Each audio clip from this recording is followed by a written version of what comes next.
오늘 우리에게 주신 하나님의 말씀 보도록 하겠습니다.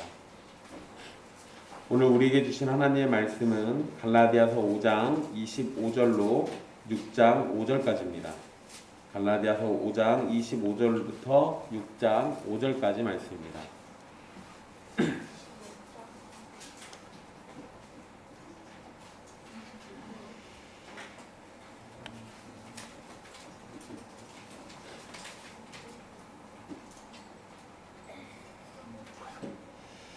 귀하신 하나님의 말씀 받들어서 읽도록 하겠습니다.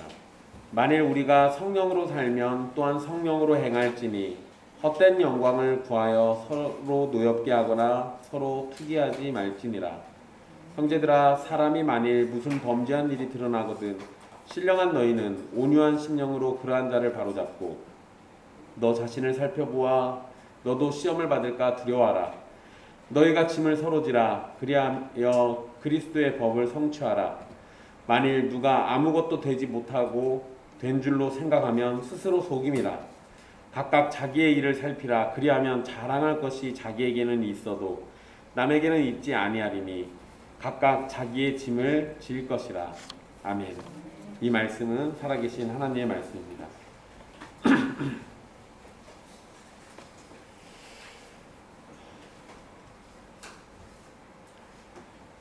지난 시간 성령의 열매를 우리 함께 살폈습니다.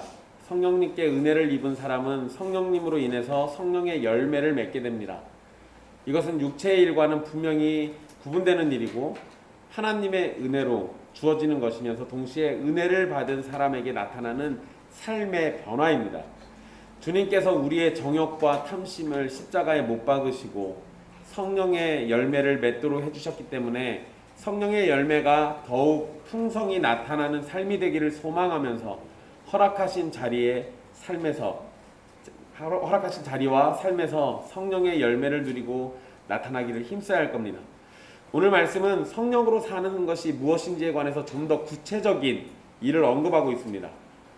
바울은 육체의 일을 언급하고 난 다음에 그 반대인 성령의 열매를 언급했는데요. 그리고 이제 성령으로 살고 있다면, 바로 그 성령의 열매가 나타난다면 성령으로 행동해야 한다라는 것을 우리에게 알려줍니다. 성도는 성령으로 살아가는 존재입니다. 성도는 성령으로 살아가는 존재예요. 그래서 여러분 이따가 자세히 더 살펴보겠지만 6장 1절에 이따가는 이 부분 설명은 따로 드리진 않을 겁니다. 거기에 온유한 심령으로 라고 이렇게 중간에 돼 있을 거예요. 그 심령으로라는 표현을 성령으로라도 번역이 가능합니다. 오늘은 그렇게 설명드리지 않을 건데 먼저 그냥 이걸 이렇게 설명드리면, 그렇다는 얘기는 성도는 온유하신 성령님 안에서 살아가요. 그게 성도입니다. 사실은 이것뿐만 아니라 다른 것도 다 마찬가지입니다. 우리는 성령님의 성품 안에서 살아가는 자들이고 성령님의 성품을 따라서 사는 자들입니다. 그게 성도예요. 그래서 우리를 거룩하다라는 표현에 성자를 붙여가지고 성도라고 부르는 겁니다. 왜요? 거룩하신 하나님의 영에게 속해 있기 때문에 그런 겁니다. 우리가 성령님께 속해 있지 않다면 우리는 성도라는 표현을 받을 수가 없어요. 그런 것들 생각해 보면 성도는 분명히 성령으로 살아간다, 성령을 따라서 산다, 이것이 당연한 겁니다. 여러분, 성령으로 행할지니라고 25절에 언급을 합니다. 만일 우리가 성령으로 살면 또한 성령으로 행할지니. 여러분, 여기서 성령으로 행한다, 여기서 이 행할지니라고 이렇게 번역된 이 표현은 행진하다라는 뜻이에요. 행진하다, 따르다, 지키다, 무엇과 일치하다, 뭐 이런 의미입니다. 이 표현은 원래 군대 용어입니다. 아까 제가 행진하다라는 표현 썼잖아요. 그래서 군인들이 줄을 맞춰가지고 행군할 때 모습을 나타낼 때 이 표현을 씁니다. 여러분들 많이 지켜봤을 겁니다. 군인들이 행군에서 걸어갈 때 그냥 아무렇게나 막 걸어갑니까? 그냥 아무렇게나 막 걸어가면 그런 부대는 당나라 부대라고 그래요. 그렇게 아무렇게나 막 걸어가면 총 맞아 죽거나 폭탄 맞아 죽습니다. 보통 군인들은 오와 열, 열을 맞춰가지고 그렇게 걸어가요. 그렇게 걸어가는 것도 다 이유가 있습니다. 그런데 군인들이 그렇게 행진할 때 대열을 맞춰가지고 행진하는 것, 또 발을 맞춰가지고 대열을 맞춰서 그렇게 걸어가는 것, 다 이유가 있는 건데요. 그 표현을 지금 여기에다 쓰고 있어요. 그 표현을. 그렇다는 얘기는 군인들이 발을 함께 맞춰서 또 줄을 맞춰가지고 같이 걸어가는 거를 성도가 성령으로 사는 것과 연결해가지고 쓰고 있는 걸 생각해 보면 성도들도 성령님의 인도하심을 따라서 대열을 맞추고 발을 맞추고 그렇게 해서 걸어가는 모습이 바로 신자의 삶이다라는 거예요.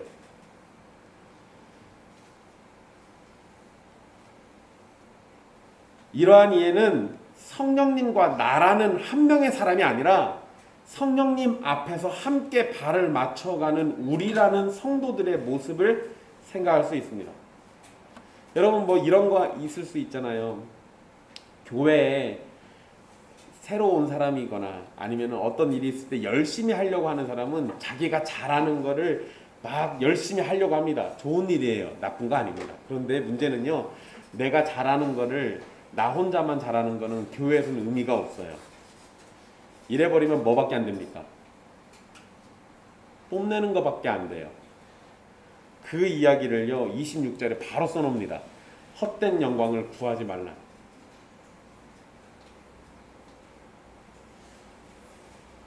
성도가 교회 안에서 살 때요 내가 특출나게 뭔가를 잘해가지고 그것으로 교회를 섬길 수 있습니다. 좋은 일이에요. 그런데 내가 다른 사람과 같이 무언가를 해야 할 때는요 나의 잘남을 드러내서 다른 사람이 곤란하게 만들면 안 돼요. 내가 이거 잘한다고 그러는데 다른 사람과 같이 해야 하는데 나 혼자만 특출나게 해버리면 다른 사람은 뭐가 됩니까? 비교가 안 될 수가 없잖아요. 그러면 그 상황에서 비교가 되면 자연스럽게 그 사람에 대한 왜곡되거나 잘못된 마음들이 생겨나게 된다고요. 내가 자랑하는 통에 그 자랑이 다른 사람에게 상처가 될 수 있어요. 성도는 그러지 않는다고요. 내가 아무리 잘해도 다른 사람과 함께 할 땐 보조를 맞추는 거예요. 이게 성령으로 사는 겁니다. 여러분 제가 예전에 믿음에 대한 이야기 해드릴 때 이런 이야기 해드린 적 있습니다. 에베소서 설교 때도 했던 얘기인데요. 우리 성도들 중에는 특출나게 믿음이 뛰어난 사람들이 있을 수 있습니다. 그런데 여러분 그 사람이 자기의 믿음을 교인들 안에서 특출난 걸 막 드러내잖아요. 그러면은 그 사람의 믿음만 크고 나머지 성도들이 연약하기 때문에 반드시 문제가 발생합니다. 내가 믿음이 아무리 커도 나의 믿음을 성도들 안에서 특출나게 자랑하거나 드러내서는 안 돼요. 왜? 한 몸이잖아요. 함께 자라가야 하잖아요. 그러면 내 믿음이 크면 아직 자라지 못한 성도들을 기다려주는 여유, 또 그들을 함께 땡겨주고 밀어주는 여유가 있어야 돼요. 그러면서 함께 자라야 돼요. 그래야 우리 모두가 성령 앞에서 함께 화목할 수 있는 겁니다. 이게 되지 않으면 그 사람의 그 잘남 때문에 결국에는 교회에선 분란이 생깁니다. 예외가 없어요.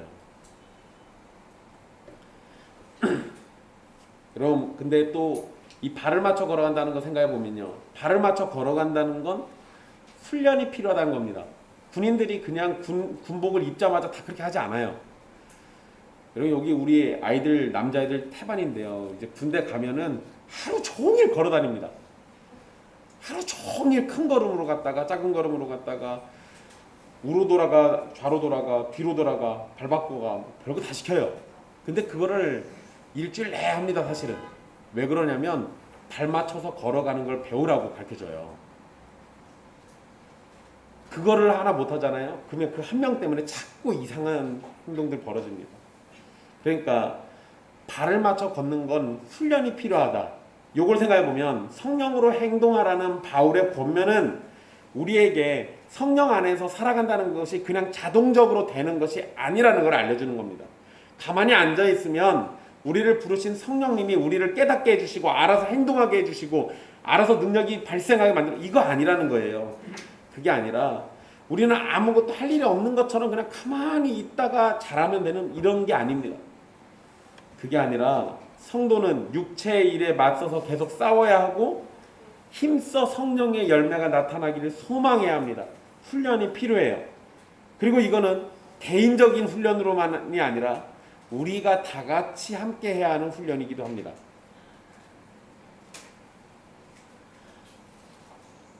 이러한 과정들을 통해서 우리는 성령님의 도우심을 함께 바라고 성령님은 우리에게 지혜와 능력을 더하셔서 성령을 따라서 행동하도록 이끌어줍니다. 그러니까 성령을 따라 산다라고 할 때는 분명 하나님의 은혜가 먼저입니다. 그렇지만 동시에 그것과 함께 은혜 입은 자들은 함께 자라기 위해서 노력을 해야 돼요. 주님이 그거를 원하십니다. 근데 이렇게 하지 않으면 그냥 뭐 난 구원 받았으니까 하고 넋놓고 있어요. 잘할 생각을 안 합니다. 잘할 생각을 안 하면 그 자리에 그대로 있을 것 같습니까? 아니요, 그러지 않습니다. 잘하지 않는 성도는 거꾸로 내려가요. 가만히 침체되어 있는 성도는 그냥 침체된 게 아니라 땅으로 들어갑니다. 하늘로 올라가야 하는데 그게 안 된다고요. 그러니까 이런 것들 생각해 보면 우리는 다 같이 함께 자라야 돼요. 그럼 바울은 성령으로 행하라고 말하고 난 다음에 그 내용을 26절 아래에서 구체적으로 설명해 주는데 아까 언급한 것처럼 헛된 영광을 구하지 말라고 이야기를 26절에 바로 합니다. 여러분, 헛된 영광을 구하여 라고 표현된 이 표현은 신약 성경에서는 딱 여기만 쓰였어요. 근데 이거는요, 잘난 척하지 말라는 뜻입니다. 헛된 영광을 구한다, 이거 잘난 척하지 말라는 뜻이에요. 즉 자기 자랑을 하지 말라는 것인데, 이유는 다른 사람으로, 이 잘난 척하면 어떻게 돼요? 다른 사람으로 자극을 해서 화가 나게 하거나 질투하는 일이 생기게 됩니다. 그래서 자기 자랑하지 말라고 그래요. 결국 그것은 뭘로 이어집니까? 다툼으로 이어져요. 그래서 26절에 헛된 영광을 구해서 서로 노엽게 하거나 서로 투기하지 말지니라 라고 언급하고 있는 겁니다. 헛된 영광을 구하면 이런 식이 돼요. 헛된 영광을 구하면. 성령으로 행동하는 사람은 헛된 영광을 구하면서 자랑을 하는 모습을 보이지 않습니다. 왜 그럴까요? 나에게 있는 것이 성령의 은혜인데 뭘 자랑하겠어요? 근데 성령으로 살지 않는 사람은 자랑거리가 있을 때 어떻게든 드러내려고 합니다. 내가 이런 사람이야. 내가 이 정도야. 이런 거 자꾸 드러내려고 해요. 성령으로 행동하는 사람은 오로지 하나님만 자랑합니다. 오로지 하나님만 자랑해요. 그러나 육체의 일에 빠진 사람은 자기 자신을 자랑하겠죠. 또는 육체의 일에 빠진 사람은 반대도 있습니다. 누군가가 자랑할 때요, 그것을 향해서 질투가 생기거나 반대로 다른 사람의 불행과 고난을 즐거워하기도 합니다. 그러니까 투기, 헛된 영광을 구하는 것도 잘못이지만 육체의 일에 속한 사람은 다른 사람들이 망가지는 것을 즐거워해요. 그러면 안 되죠. 그렇지만 성령을 따라서 사는 사람이라면 사랑으로 서로 종로로 타는 성도들이니까 헛된 영광을 자랑하지도 않을 거고 그런 자랑으로 질투가 생기지도 않을 겁니다. 누군가 뭘 잘해요. 그럼 박수 쳐줄 수 있죠. 함께 즐거워할 수도 있습니다. 그걸로 끝나면 돼요. 누가 잘하는 그거를 못 견뎌서 깎아내리려고 하고 흠집을 내가지고 그 사람을 무너뜨리려고 하고, 우리 주변에 이런 사람들 많이 보잖아요. 정상이 아니라고요, 그거. 특히나 성도들은 더더군다나 그러면 안 돼요. 사실 여러분, 우리가 잘난 척하면서 하는 것들 중에 정말로 우리가 자랑할 만한 것이 얼마나 되는지 생각해 보십시오. 내가 무엇인가를 가지고 있다고 하더라도 그것이 영원히 내 것이 되지 않을 수도 있습니다. 또 그리고 잘난 척하는 것은 자신이 다른 사람보다 우월하다거나 대단하다라는 것을 드러내려고 하는 거예요. 내가 너보다 잘났어 라는 거 자꾸 보이고 싶은 거 아닙니까? 근데 그게 평생 그렇게 갑니까? 그러지 않는다니까요. 그러지 않아요. 근데 우린 그런 거에 속아요. 그 당시에 내 앞에 있는 반짝이는 그걸로 나를 치장하고 그걸로 나를 드러내고 자랑해서 속아요. 나도 속고 속은 내가 다른 사람들 또 속이고. 그리고 여러분 잘난 척하고 나면 그 다음에 어떻게 됩니까? 더 잘난 거 찾아야지 않아요? 내가 이미 이런 사람이라고 얘기해놨는데 이것보다 떨어지면 안 되잖아요. 그러니까 더 대단한 거 찾으려고 막 쫓아다니지 않겠습니까? 결국 그런 허영심이 자기 자신을 망가뜨려요.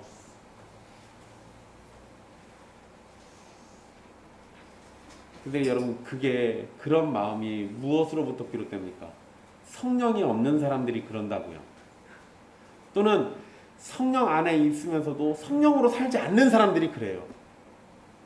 성령님이 그게 아니라고 얘기해줘도 귀도 한번 듣지 않는 사람들이 꼭 그런 행동들을 합니다. 여러분 신자가 하나님께 택함받은 백성이 계속 그렇게 살면 어떻게 될 것 같습니까? 그냥 하나님이 내버려 두셨다가 천국 데려오실 것 같아요?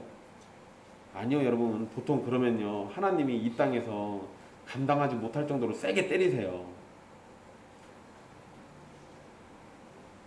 그렇게 흠씬 두들겨 맞고 난 다음에 두 손 들고 나면 용서해 주시지. 물론 흠씬 두들겨 맞고도 정신 못 차린 사람들도 있긴 합니다. 그런데 여러분 우리는 그러지 말자라고 지금 말씀드리는 거예요. 좋은 차를 타고 좋은 집에 사는 것이 문제는 아닙니다. 그게 뭔 문제가 되겠어요.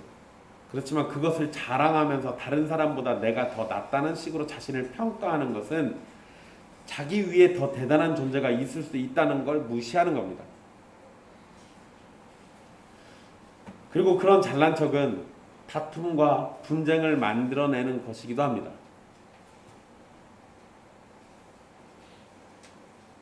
잘 생각해 보십시오. 여러분 우리 교인들 집 중에서 다운 형제 집이 제일 컸던 것 같은데 처음 갔을 때 미로인 줄 알았어요. 방이 굉장히 많아요. 쭉 길어요. 좋아 보이더라고요. 근데 여러분 그냥 좋아 보이는 걸로 끝나는 제 감정이 왜 그러지 아십니까? 다운 형제가 그거 가지고 저한테 자랑을 안 했거든요. 되려 좀 슬픈 얘기 했어요. 빚이 있다. 마음이 짠해졌습니다. 근데 만약에 거기서 집 자랑을 하면요. 누군가 하나가 그렇게 자랑하기 시작하잖아요. 그럼 다른 사람들도 자랑할 거를 찾거나 만들어냅니다. 이러다가 분쟁이 벌어져요. 우리 그런 경우들 되게 많잖아요. 학교에서도 친구들끼리 누가 뭐 하나 좋은 거 갖고 오면 요즘 애들 핸드폰 누가 최신폰 사갖고 오면 옛날 거 핸드폰 쓰는 사람들은 어때요? 마음이 나도 바꾸고 싶은데 집에 가서 이제 바꿔달라고 하죠. 얘가 좀 느려졌다고. 엄마 얘가 배터리가 빨리 나가. 상태가 좀 이상한 것 같아. 빨리 바꿔주셔야 할 것 같아. 써보면 멀쩡합니다. 근데 뭐 때문에 이게 됐어요? 누군가 자랑하는 것 때문에 그 마음이 나에게도 전이 돼가지고 똑같이 그래요. 근데 여러분 성도들도 그런다니까요. 성도들 사이에서도 누군가가 뭐 하나 자랑하기 시작하면 그 일들이 연속으로 계속 이렇게 그렇게 돼요. 그러면 여러분 교회 안에 그런 일이 가득 찬다고 생각해 보세요. 그러면 너도 나도 다 자랑한다고 생각하면 우리 교회에 사랑이 자리할 자리가 있을까요? 아니요. 투기와 다툼만 있습니다. 결국 교회는 그것 때문에 무너질 거예요. 헛된 영광을 구하는 것 정말 심각한 문제입니다. 사실 여러분 성도에게 죄가 전혀 나타나지 않을 수 없습니다. 그죠? 우리 죄가 수시로 틈타요. 때로 헛된 영광을 구하는 모습이 나타나서 분쟁이 생길 수도 있습니다. 그러잖아요. 우리 안에 그런 일이 안 생길 수가 없어요. 생길 수 있습니다. 여러분 생길 거라고 예상하고 계세요. 그냥 그게 제일 속편합니다. 에이 목사님 그래도 우리 교회가 옛길 교회인데 그거 생기겠습니까? 그러고 있다가 맞으면 정말 감당 안 되게 힘듭니다. 차라리 우리 중에 배도자가 나올 수도 있고 우리 중에 불신자 같은 애가 있어가지고 헛된 영광을 구해서 교회에 분란날 수도 있다라고 예상하는 게 속 편하실 겁니다. 게다가 여러분 사도 바울도 그랬어요. 왜 그러냐면요. 헛된 영광을 구하는 모습이 나타나서 교회 안에 분쟁이 생길 수도 있는데, 그럴 때 우리 어떻게 해야 하는가? 사도 바울이 6장 1절에 써놨습니다.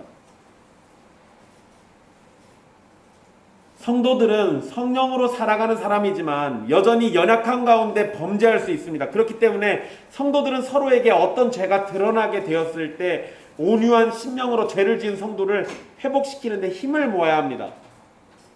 사도 바울이 이 얘기 왜 했겠어요? 헛된 영광 구하지 말라고 했지만 교회 안에는 헛된 영광 구하는 사람들이 반드시 있을 거거든요.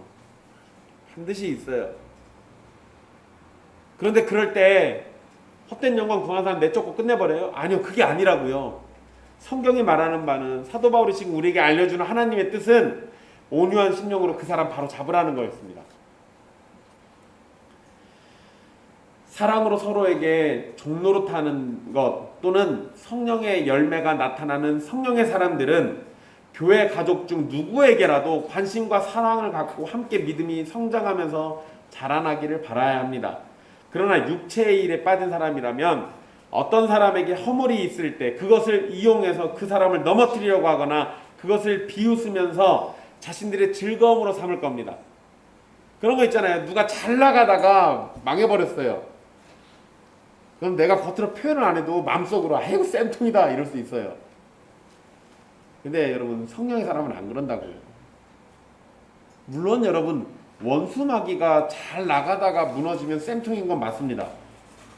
근데 성도들 가운데서, 우리 형제와 자매 가운데서 누가 그랬을 경우에는 쌤통이다가 아니죠. 왜냐하면 그 사람 내가 사랑하는 사람인데, 사랑하는 사람이 무슨 문제가 발생했어요. 그러면 그게 그 사람의 문제입니까? 나의 문제기도 하잖아요. 성령의 열매가 교회라는 공동체 안에서 주어지는 열매라고 설명했던 것처럼요, 교회 가족들에게 관심과 사랑을 가지고 대해야 합니다.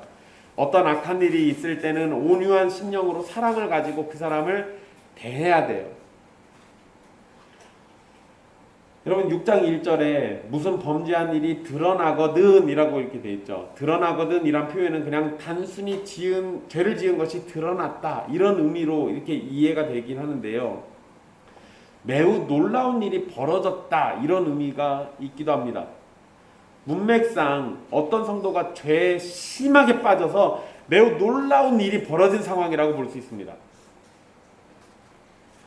바울의 의도는 꼭 놀라운 일만 따지라는 건 아닐 거예요. 그러나 성령으로 살아가는 성도가, 성령으로 잘 살고 있다가 이런 성도가 갑자기 죄를 짓는 것, 사실 그 자체 굉장히 놀라운 일이죠. 그러지 않겠습니까? 즉 바울은 그러한 일이 벌어질 수 있다는 것을 말하면서 동시에 언제든지 우리 가운데 실제로 나타날 것이라는 걸 의미하고 있어요. 그러니까 우리 안에서도 이런 일이 벌어질 수 있다예요. 벌어졌을 때, 여러분, 교회에서 보통 누가 범죄한 일이 벌어지면 사람들 어떻게 합니까? 제가 온유한 심령으로 잡는 거를 본 적이 한 번도 없어요. 제가 다닌 교회만 그랬는지 대부분 다 손가락질하고 뒷말합니다.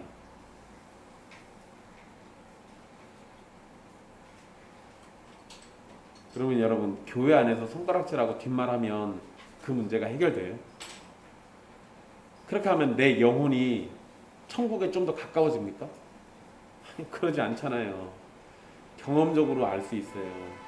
내가 뒷말하고 손가락질하면 내 영혼이 천국과 더 멀어집니다. 하나님과 더 거리감이 생겨요. 오히려 그런 일이 생겼을 때 어떻게 하라는 거예요? 온유한 심령으로 바로 잡아야죠. 그 잘못된 사람 내버려 두는 게 아니라 같이 잡아야 돼요. 그러면서 저 사람이 하나님으로부터 떨어져 나갈 것 같으니까 빨리 붙잡아서 어떻게 해요? 같이 데리고 천국 가려고 해야죠. 하나님께로 다시 가려고 해야 합니다. 그게 정상이에요. 그게 진짜 신자들이라고요. 진짜 성도는 그래야 하는 거라고요. 성도는 전혀 죄를 짓지 않는 것이 아닙니다. 때로는 우연히, 또는 때로는 의도적으로, 때로는 아무 생각도 없이 죄를 지을 수도 있습니다. 그러나 그것이 무엇이든지 바울은 죄를 지은 성도들이 어떤 상황이나 어떤 일의 피해자라고 말하진 않습니다. 분명 죄를 지은 사람은 하나님 앞에서 잘못을 저지른 겁니다.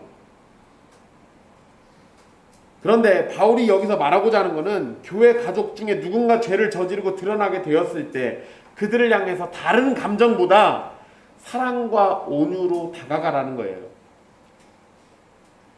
지금 이 앞전에 바로 사랑, 성령의 열매 얘기했잖아요. 사랑 얘기했다고요. 사랑. 23절에서는 온유도 얘기하잖아요. 그거 다시 얘기하는 겁니다. 온유한 심령으로 대해줘야죠. 사랑으로 보듬어줘야 돼요. 근데 범죄한 사람한테 사랑으로 한 번 얘기하면 말 잘 듣습니까? 아니요. 보통 그러지 않습니다. 그럴 땐 뭐가 필요해요? 우리한테 오래 참음이 필요해요.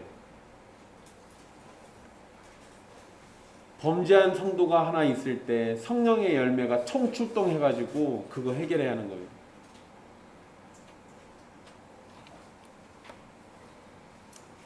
죄를 지은 성도들을 바로 잡아줘야 할 사람들을 사도 바울이 누구라고 부릅니까? 신령한 너희는 이라고 부릅니다. 신령한 너희는. 여기에서 신령하다는 표현은 영적이다라는 의미인데요. 영적인 존재는 성령으로 살아가는 성도들을 가리키는 표현이죠. 즉 성령으로 살아가는 모습은 죄를 지은 성도를 붙잡아주고 회복되기를 바라는 것이고, 이러한 모습이 사랑으로 종로로 타는 것이 됩니다. 그리고 여러분, 이 영적이다, 이 신령하다, 이 표현 사도 바울이 종종 성숙하다라는 의미로도 사용합니다. 그러니까 여기서는 그 표현도 가능해요. 그래서 그 의미로 사용해가지고 이해한다면 성령님에 의해서 성숙한 존재가 된 성도들이 바로 잘못한 성도를 바로잡아줘야 돼요. 영적이고 성숙한 성도들은 죄에 빠진 다른 성도들을 회복시키는 역할을 합니다. 그것이 가능한 것은 성령의 은혜로 온유한 심령을 가졌기 때문에 그래요.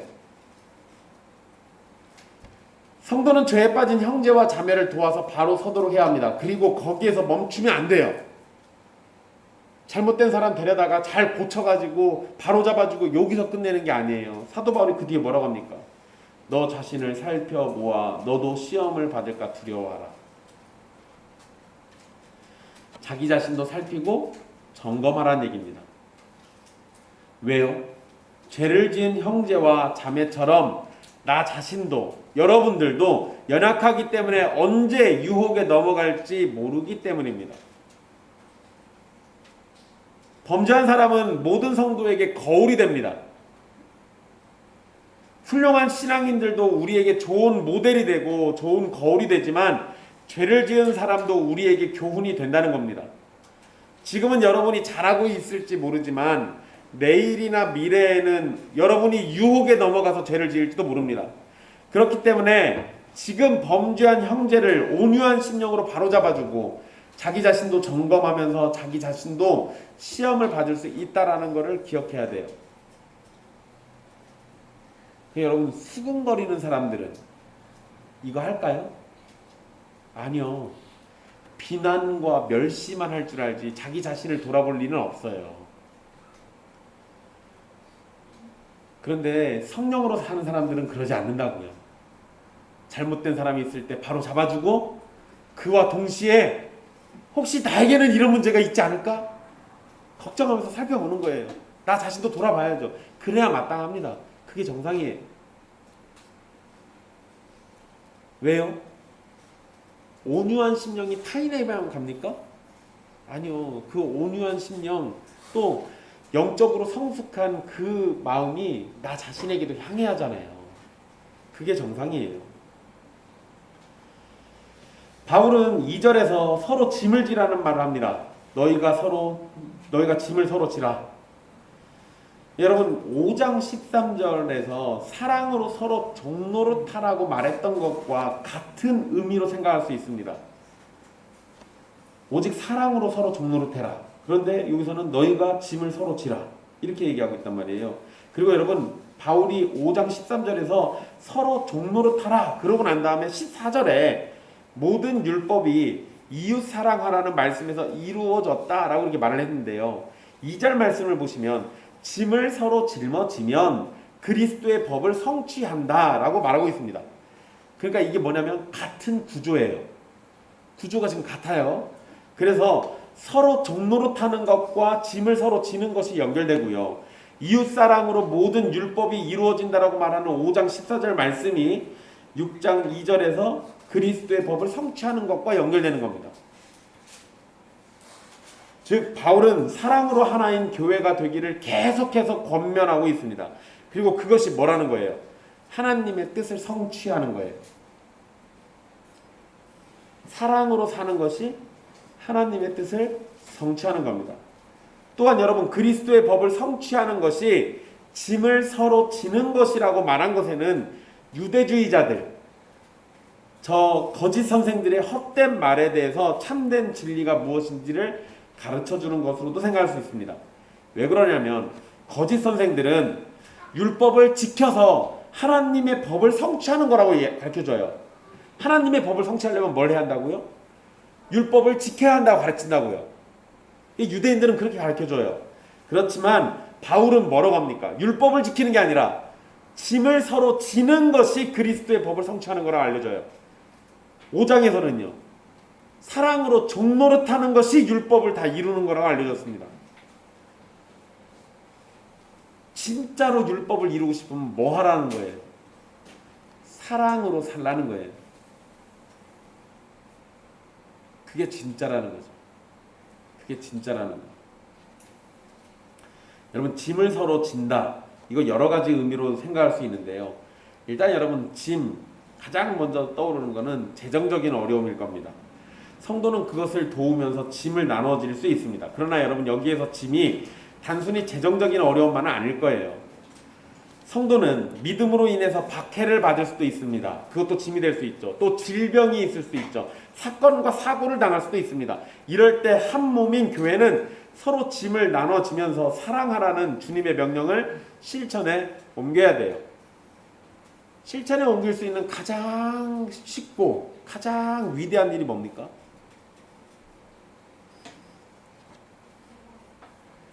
기도해야죠. 하나님한테 기도해야죠. 도와달라고 기도해야 하지 않겠습니까?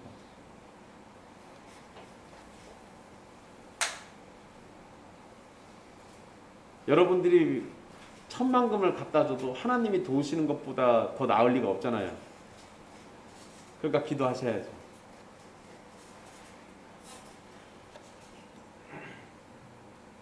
물론 여러분, 누군가가 죄를 지어서 해결해야 할 문제가 있을 수도 있습니다. 그것이 짐일 수도 있어요.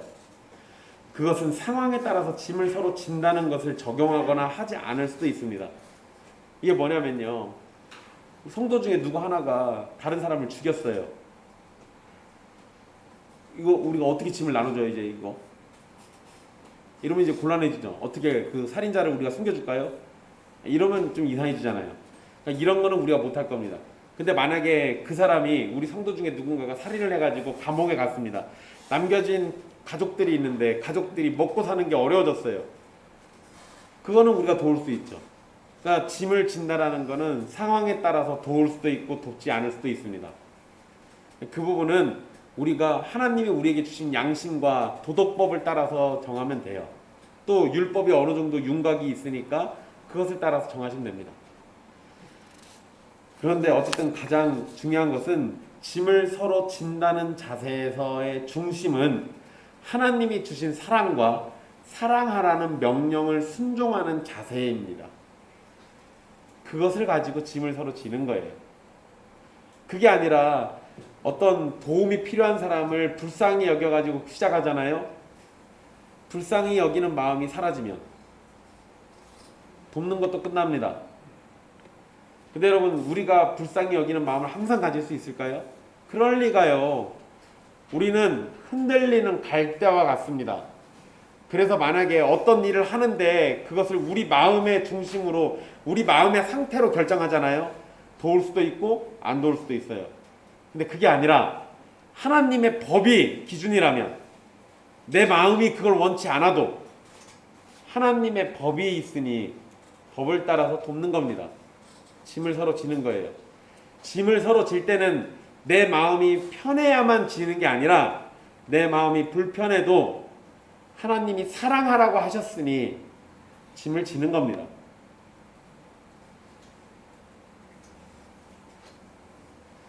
바울은 3절에서 자랑하는 사람에게 경고의 말을 합니다. 근데 여러분 이거 이상하지 않아요? 문맥이 자연스럽지가 않습니다.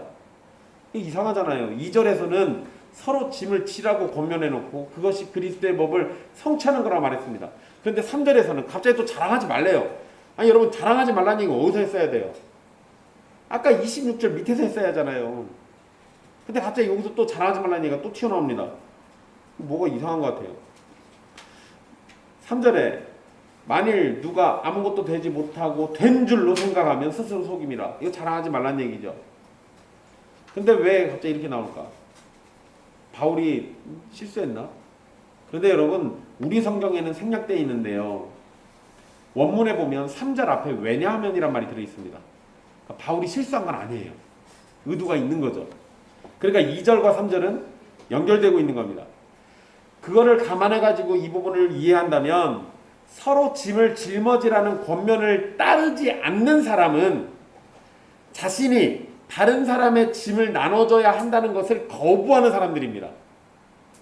이것은 반대로 자신의 짐을 다른 사람에게 나눠주지도 않으려고 하는 사람들이에요. 그러니까 남을 돕고 싶지도 않고 남에게 도움받고 싶지도 않다라는 거죠. 그런 사람을 얘기합니다. 더 정확하게 얘기하면 자신은 다른 사람의 도움이 필요가 없다고 생각하는 겁니다. 그렇기 때문에 다른 사람을 돕는 것도 하지 않겠다라는 거예요. 약간 우리 성경은 이해하는데 좀 어려움이 있습니다.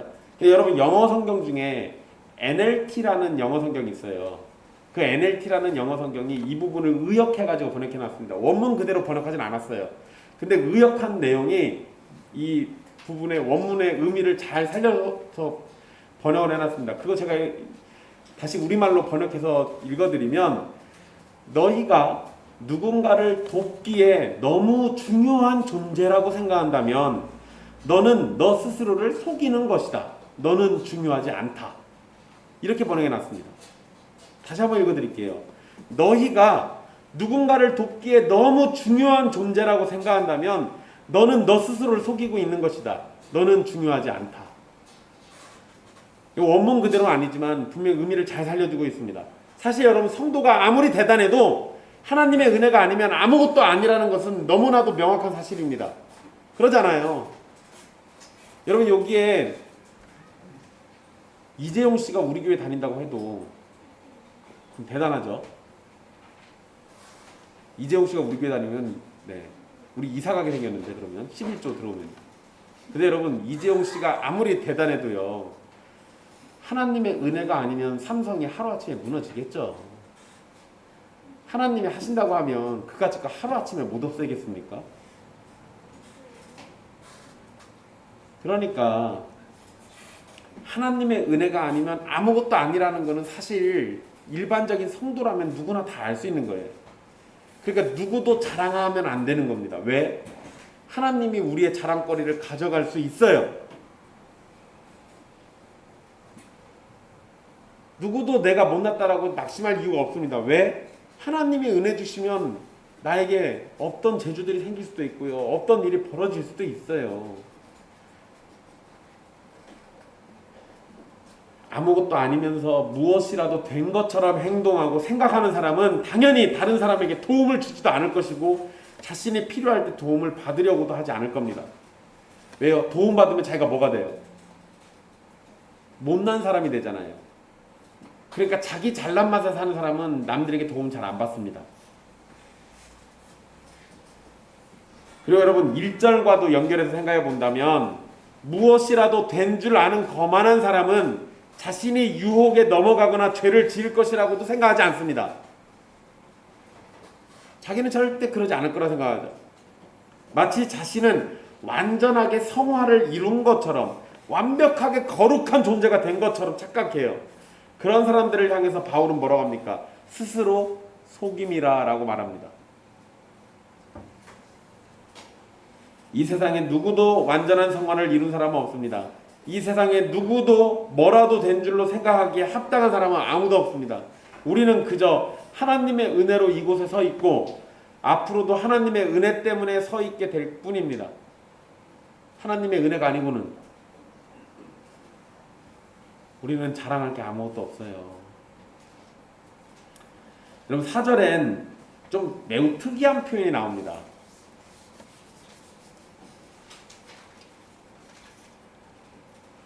바울은 각자가 자기의 일을 살펴보라고 말합니다. 그리고 자기 자신에게는 자랑할 것이 있을 것이다 라고 말합니다.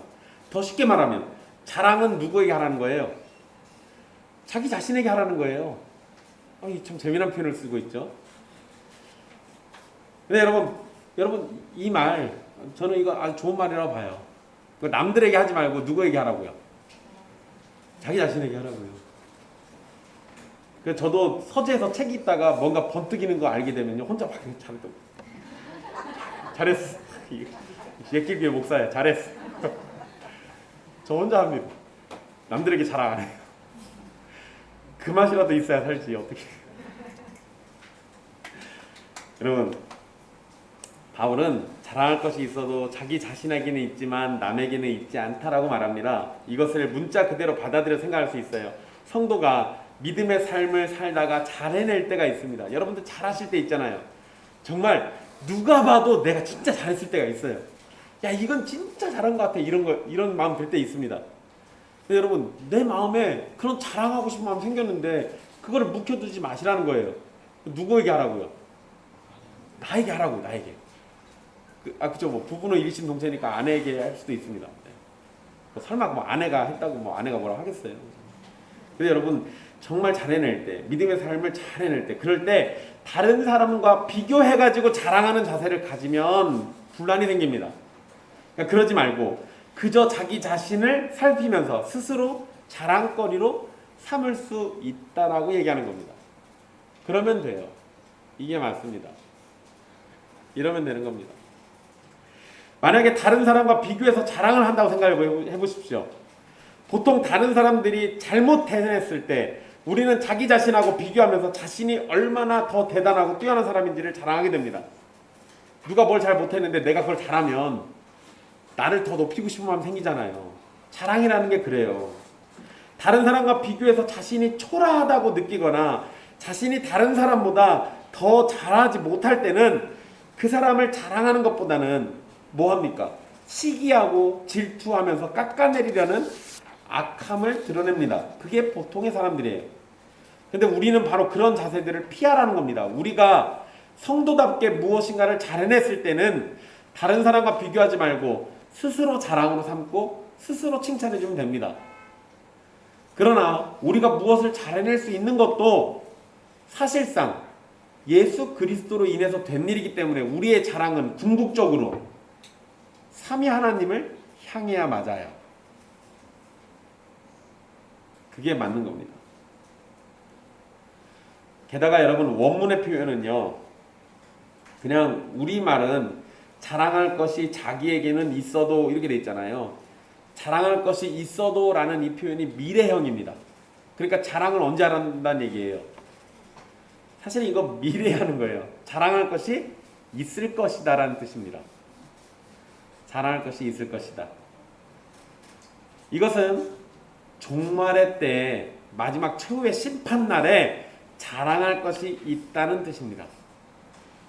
물론 심판에서 우리가 자랑할 수 있는 건 뭐밖에 없어요. 우리를 거룩하게 만드신 예수 그리스도밖에 없습니다. 결국 우리가 자랑할 수 있는 것은 예수 그리스도와 그분이 하신 일밖에 없습니다. 그러니까 여러분 그냥 제가 여러분들에게 이 실제적 도움을 드린다면 이거 그냥 문자대로 잘하셨으면 혼자 자랑하세요. 괜찮습니다. 그런데 그 자랑이 사실은 어디로 향해 한다고요? 예수 그리스도로 향해 한다고요. 5절에서 각각 자기의 짐을 질 것이라고 말하는 것은 4절의 근거가 됩니다. 각각 자기의 짐을 져야 돼요. 자기 짐을 잘 져서 마지막 때 각각의 사람들은 자기의 짐을 다 지게 되어 있습니다. 그리고 마지막 때가 되면 자신의 태도에 대해서 책임을 지게 될 것입니다. 물론 우리는 이 땅에서 서로의 짐을 나눠지면서 사랑을 실천해야 하죠. 그런데 그런 실천은 결국 자신의 태도로 평가받게 될 겁니다. 여러분 마지막 날 믿음 보신다고 그랬어요? 행위를 보신다고 그랬어요? 행위 본다고 그랬다니까요. 믿음 본다고 안 하셨어요. 이 말을 오해하면 안 돼요. 아 그럼 우리 진짜 착하게 살아야 하는 거야, 이 얘기는 아닙니다. 심판의 근거는 뭐 어디에 있어요? 행위에 있어요.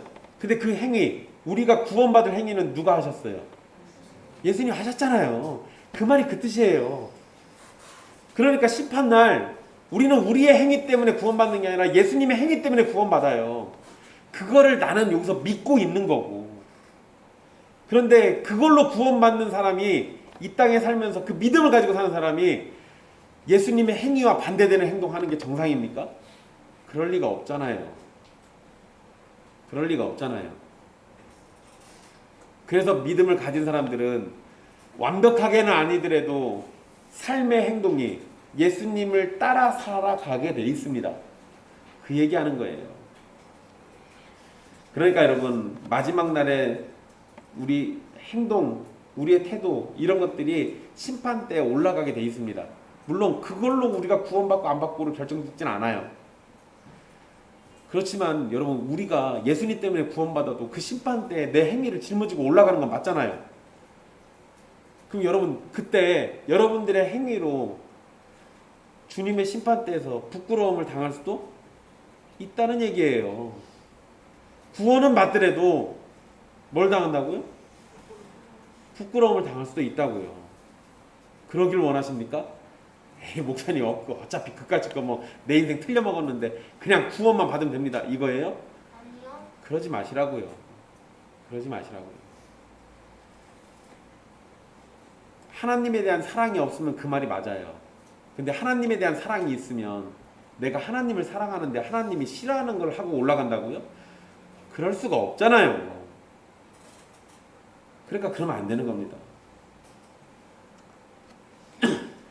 여러분 다른 사람의 짐을 각각 일단 자기의 짐을 지라는 이 말씀은 분명 우리가 새겨들어야 할 말이에요.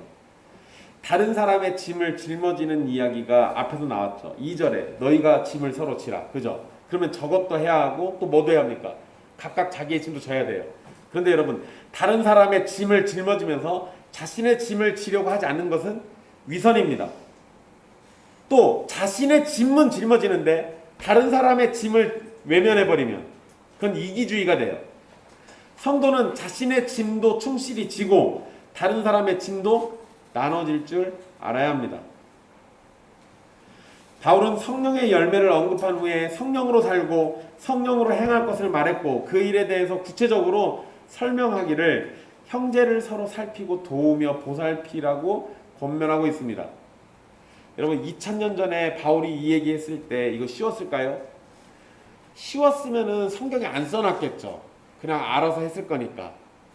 근데 2000년 전에도 성경에 써놨다는 얘기는 이게 어려웠을 겁니다. 그런데 2000년이 지난 오늘은 그때보다 더 어려워요. 왜 그럽니까? 사람들은 더 개인주의적이 됐고요. 다른 사람이 자신의 삶에 간섭하는 것을 싫어하는 것만큼 자신도 다른 사람에게 관심을 쏟고 희생하는 걸 싫어합니다. 내가 왜 그래야 돼요? 이렇게 말한다고요.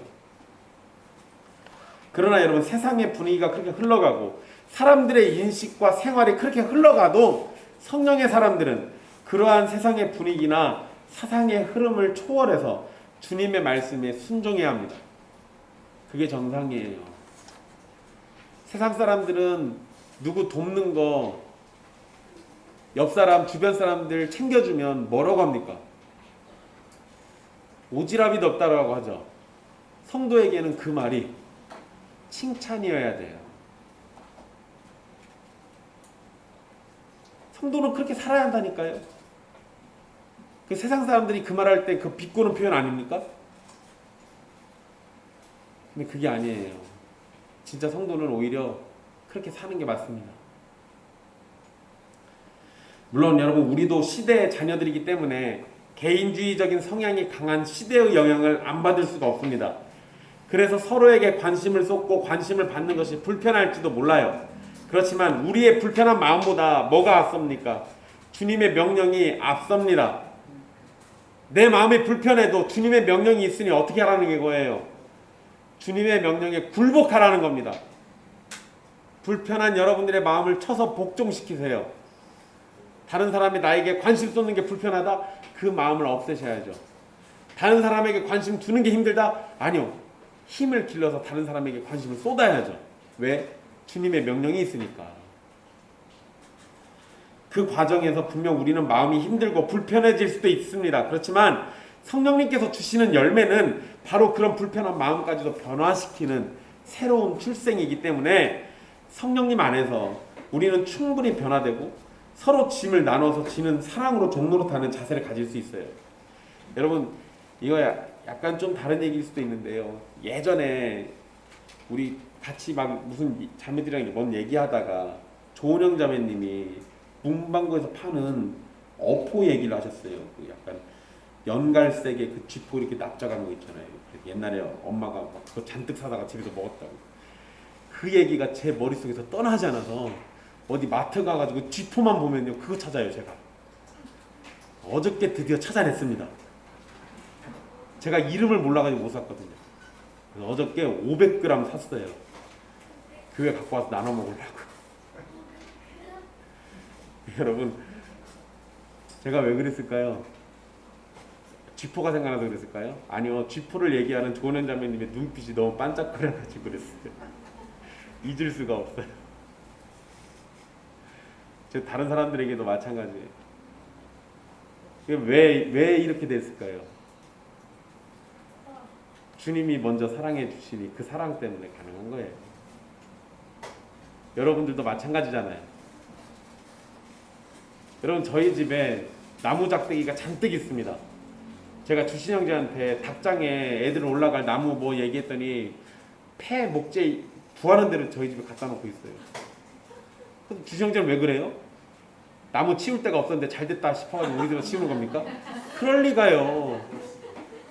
저를 사랑하니까 그러는 거지. 그게 성도의 모습이라고요. 그게 그렇게 아주 사소한 거라도 위하는 마음으로 관심 갖고 쏟아주는 거, 그게 성도들의 모습이라고요. 바울이 짐을 서로 지라고 말할 때 성도에게는 짐을 지는 것이 있을 수밖에 없다라는 것을 알려주는 겁니다. 짐을 서로 지라는 그 말은 서로 질 짐이 너무나도 많다는 얘기예요. 그러니까 그래야 하는 거지. 성도는 무거운 짐을 원치 않아도 짊어져야 할 때가 옵니다. 내가 원하지 않아도 그런 짐들이 나에게 찾아와요. 그 짐이라는 게 개인적인 문제 때문에 생길 수도 있고요. 구조적인 문제 때문에 생길 수도 있습니다. 무엇이 되었든 성도를 영적으로나 육적으로 짓누르는 짐은 누구에게나 있을 수 있습니다. 그래서 우리는 무거운 짐이 생겨서 우리가 힘든 상황에 놓일 수 있다라는 걸 잊지 말아야 돼요. 그러면 이것을 어떻게 해결할 수 있을까요? 짐이 우리에게 있어요. 어떤 식으로든 있을 겁니다. 그럼 이거 어떻게 해결해요, 우리? 여러분, 제일 먼저 해야 하는 거. 우리 짐을 하나님께 맡기는 거. 우리 짐을 하나님께 맡기는 게 이게 제일 먼저 할 일이에요. 시편 68편 19절에 이렇게 노래합니다. 날마다 우리 짐을 지시는 주, 곧 우리의 구원이신 하나님을 찬송할지로다. 세상에 날마다 우리 짐을 짊어지고 계신데요. 그럼 그분한테 맡겨야지. 시편 55편 22절에도 이렇게 고백합니다. 내 짐을 여호와께 맡기라. 그가 너를 붙드시고 의인의 요동함을 영원히 허락하지 아니하시리로다. 의인들인 여러분들이 요동하는 걸 주님이 원치 않는다고요. 그러니까 짐 맡기시라고요. 여러분들 잘 아는 말씀도 있죠. 예수님이 하신 얘기. 수고하고 무거운 짐진 자들아 다 내게로 오라. 내가 너희를 쉬게 하리라. 왜 그랬어요? 주님이 우리 짐 대신 져주려고 그러신 거예요. 하나님이 우리의 짐을 대신 지시고 우리를 도우시는 분입니다. 그런데 성경에 이런 말씀이 모든 짐을 오로지 하나님에게만 맡기라고 얘기하는 건 아닙니다. 서로 사랑하라는 말씀 안에서 우리는 사랑의 실천으로 서로의 짐을 나눌 수 있어요. 그리고 여러분, 이걸 잘 생각해 보세요. 하나님께 짐을 맡기라는 그 말씀도 우리에게 적용해서 그 짐을 나눠질 수 있습니다. 왜요? 여러분들 누구예요? 하나님의 자녀 아니에요? 그럼 하나님이 맡아서 하시는 일은 여러분들의 일이기도 합니다. 하나님의 소유된 백성이니까 하나님의 일은 곧 우리의 일이 되기도 합니다. 그러니까 누군가가 자기 짐을 하나님께 맡기면 그거는 우리 모두 하나님의 이름으로 나눠질 짐이 되는 거예요. 하나님께서는 때로 성도의 짐을 다른 성도들과 함께 나눠지도록 하십니다. 성도가 영적인 낭만과 실패를 경험하는 것은 많은 짐을 혼자 짊어지고 가다 넘어지는 경우가 대부분이에요.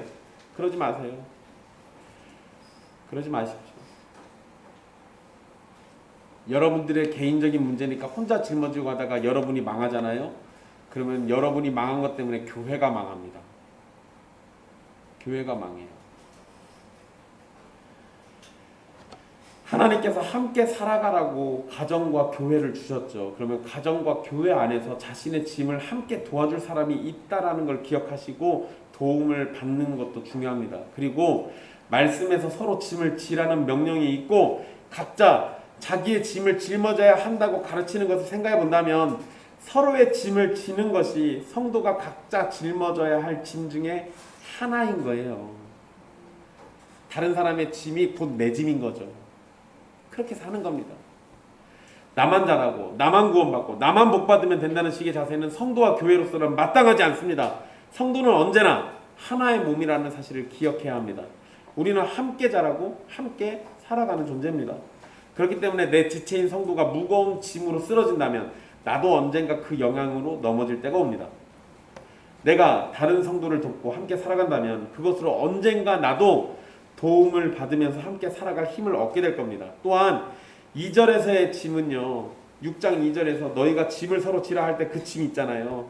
그건 매우 무거운 짐을 의미합니다. 그런데 여러분 5절에서의 짐은 가벼운 짐입니다. 단어가 달라요. 그냥 우리 성경이 똑같이 번역만 짐이라고 하는 거예요. 원문의 단어는 완전 다릅니다. 그러면 각자가 짊어져야 할 짐은 가볍지만 함께 나눠서 져야 할 짐은 무거운 겁니다. 나만 살겠다고 다른 사람의 짐을 무시하면 언젠가 가벼웠던 나의 짐이 무거워져서 감당하지 못하게 될 겁니다. 그게 우리의 현실이에요. 내 짐이 가벼웠던 건요, 만약에 여러분들의 짐이 가벼웠던 건 다른 누군가가 내 짐을 함께 나누고 있었기 때문일 겁니다. 사랑의 공동체라면 다른 누군가의 짐을 짊어지는 수고로움까지도 감사함으로 해낼 겁니다. 재정적이든 육신적으로든 영적으로든 우리는 힘들고 도움이 필요한 사람을 향해서 손을 내밀고 마음을 열어야 합니다. 교회 안에서 외로움을 겪는 성도가 있다면 그에게 친절하고 따뜻한 친구가 되어줘야 합니다. 병들어 아픈 사람이 있으면 그 사람에게 위로가 되기 위해서 할 수 있는 일을 해주는 것이 성령의 열매가 나타나는 사람입니다. 나를 사랑해 주는 사람만을 사랑하는 것이 아니라 주님이 사랑해야 한다고 가르쳐주는 모든 사람을 향해서 사랑하는 것, 그것이 우리가 가져야 할 자세입니다. 그리고 여러분 여기에서 한 가지 더 생각해 본다면 짐을 서로 나누는 자세가 우리에게 있어야 한다는 건 반대로 짐을 더하는 행동은 하지 말라는 거예요. 짐을 더하는 행동은 하지 말라는 겁니다. 바리새인들, 이 거짓 선생들은 뭐 하는 사람들입니까? 짐을 더하는 사람들이에요. 예수님께서도 그러셨거든요. 그들은 손가락도 움직이려고 하지 않으면서 무거운 짐을 사람들의 어깨에 올리는 자라고 하셨습니다. 성도는 서로에게 불편한 짐을 더하는 일이 없어야 합니다. 목사나 장로가 교인들을 다스리고 가르치기 위해서는 해야 할 본분이라는 게 있죠. 그것을 하다 보면 여러분들에게 어떤 것들을 하라고 말하고 어떤 걸 해야 한다고 말하고 그러면 그거를 짐처럼 생각할 수는 있습니다. 그런데 여러분 그건 짐은 아니에요. 그런데 만약에 목사가 자신에게 충성하는 성도를 만들기 위해서 온갖 프로그램이나 성경을 이용해가지고 하지 말아야 할 것들을 더하는 건 그건 짐이에요. 그런 짓을 하지 말아야죠. 자신도 하지 않을 걸 상대방에게 요구하는 건 모두가 다 짐입니다. 그러니까 그러시지 마십시오. 사람들이 매이도록 만드는 것 중에서 삼위 하나님을 섬기고 교회로 살아가는데 필요한 게 아니면 대부분 다 우리에게 필요하지 않은 것들입니다. 짐을 더하지 말고 짐을 덜어주는데 열심을 품어야 합니다. 죄의 유혹에 넘어간 사람이 있을 때 온유한 마음으로 그 사람이 다시 바른 길로 돌아오기를 바라고 붙잡아 주거나 서로의 짐을 나눠서 지면서 함께 살아가는 모습을 모든 성도가 가지고 있다면 그 공동체는 성령의 열매가 풍성히 드러날 것이고 사랑으로 하나 되는 모습이 충분히 나타나야 될 겁니다. 바로 성령이 지배하는 교회가 되는 거죠. 그러나 우리가 어떤 선을 행하고 주님의 명령을 충성스럽게 수행한다 할지라도 그것이 자신의 자랑이 되어서는 안 된다는 걸 기억하십시오. 자기 스스로 자랑에 빠지는 사람은 스스로 의로운 사람이라고 여기는 모습을 보이기가 쉽습니다. 그리고 그런 사람은 결국 자기 의로 인해서 다른 사람은 정죄하고 자기 자신을 높이는 모습을 보일 겁니다. 그러나 우리가 누가 되었든 죄를 지을 수 있는 가능성이 있는 연약한 존재니까 우리가 선을 행하거나 순종의 모습을 보인다면 그것은 하나님의 크신 은혜로 시작된 일이고 그 열매가 우리에게 나타난 것을 기억하면서 하나님의 선하심과 인도하심, 은혜 베푸심, 사랑으로 우리를 자라게 해주심을 감사해야 합니다. 이제 마치겠습니다. 사랑하는 형제와 자매 여러분, 우리가 성령으로 예수님을 믿어서 구원에 이르렀다면 성령님을 따라 사는 것이 마땅합니다. 죄를 지은 형제를 바로잡는 일에 열심을 품으시고 동시에 자신을 살피면서 죄를 짓지 않게 되기를 노력하십시오. 또한 사랑하는 형제와 자매의 짐을 자신의 것처럼 여기면서 함께 나눠서 지고 협력해서 선을 이루는 일에도 최선을 다하십시오. 주님이 우리를 그렇게 사랑하며 살라고 부르셨고 우리가 함께 사랑으로 섬기는 것을 주님이 기뻐하십니다. 기도하겠습니다.